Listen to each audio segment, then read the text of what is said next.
Alright, how can we create our own avatar using Creatify.ai? Well, as we can see, Creatify has a section that allows us to create our own avatars, right? We can customize them. But before you create your custom avatar, let me explain that there are tons of pre-made avatars of different ages and in various settings that might interest you.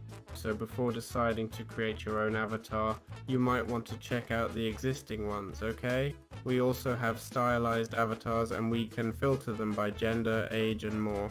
Many avatars like this one come with 3 styles, got it? So if another style, if you select it, you'll see it has 4 different outfits and settings, which can be pretty cool. Alright, so if we don't want to use a provided avatar, we can create our own, okay? Here we can, for example, design our own avatar, right?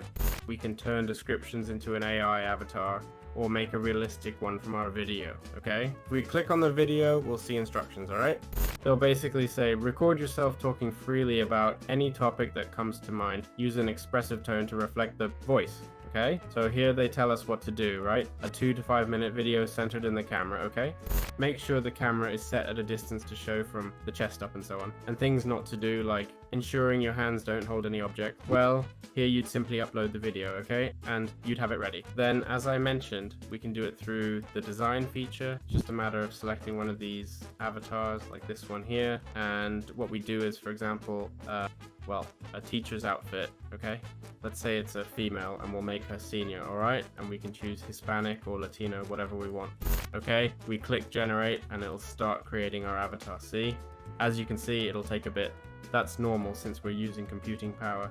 It might take some time, but you can see it's progressing. We'll check back when it's done. Here we have a preview of what our avatar will look like. They even give us voice options, see? We can change or add our own custom voice. We click submit, okay? Then we see the section explaining we need to upgrade to the pro plan, alright? So that's it. You've got it, no problem at all.